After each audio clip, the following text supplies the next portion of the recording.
J'ai lu un livre qui s'appelle Les 5 langages de l'amour de Dr. Gary Chapman. Puis ça l'explique comment chaque être humain aime se faire aimer et apprécier de différentes façons. Puis justement, j'étais aux États-Unis avec des clients, puis je pouvais vraiment observer, parce que c'était un couple qui avait cette entreprise-là, puis je pouvais vraiment observer qu'est-ce qui avait été écrit dans le livre, puis comment leur dynamique de couple, mais aussi dans leur milieu de travail.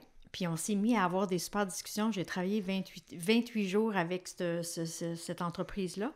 Donc, c'était vraiment intéressant. Puis là, on est venu vraiment tout excités parce qu'on s'est dit, OK, Caroline, quand tu vas retourner au Canada, il faut que tu en parles. Dans le milieu de travail, il faut que tu écrives là-dessus, il faut que tu développes quelque chose là-dessus. Fait, bon, Caroline revient au Canada et pour réaliser que les 5 langages d'appréciation dans le milieu de travail existaient déjà. Donc, sauf que ça existait juste en anglais, si tu veux. Puis, j'étais tellement fascinée par tout ce qu'ils faisaient, je me suis abonnée à leur infolette. Et puis, ça a donné que, genre, 2-3 semaines après, le vice-président de Dr. Paul White, qui est le co-auteur du livre avec Dr. Gary Chapman, me téléphone et suite à mon courriel, il avait comme googlé qui j'étais, il avait vu que j'étais formatrice et tout ça. Puis, ils m'ont appelé, ils m'ont demandé d'être un partenaire d'affaires avec eux. Alors, moi, je suis un des partenaires de choix avec ce concept-là. Par contre, à l'époque, je disais, ben, est-ce que ton matériel il existe en français? Alors, le test pouvait se faire sur l'Internet, mais le livre, il n'avait pas été traduit. Puis, ils ont dit, ben, on n'a pas d'éditeur. Mais j'ai dit, ça donne bien, moi, je suis déjà auteur. Laisse-moi entrer en contact avec ma maison d'édition. Puis, moi, j'ai participé à la traduction. Puis, de là est née la version francophone, si vous voulez, des 5 langages d'appréciation dans le milieu de travail. Alors, c'est vraiment quelque chose qui est venu changer mes relations personnelles avec ma mère, avec ma famille, comment mes couples, ça fonctionnait.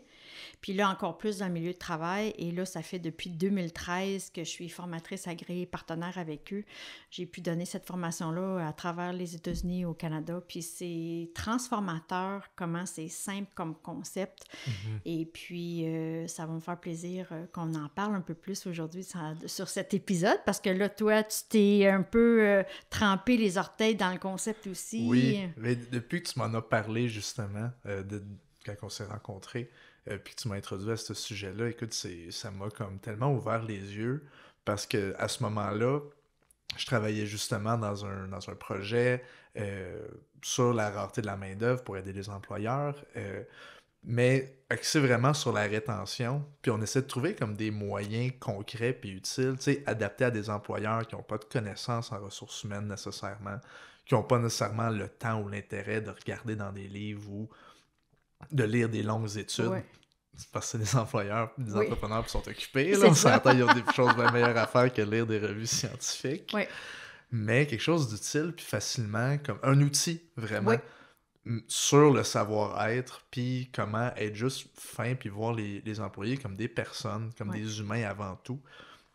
Puis quand tu m'as dit les 5 langages d'appréciation, puis comment chaque personne en avait un en particulier, tu sais, on va en parler, là, on va en décortiquer, mais quand tu m'as expliqué sa simplicité et sa pertinence, écoute, j'étais fasciné.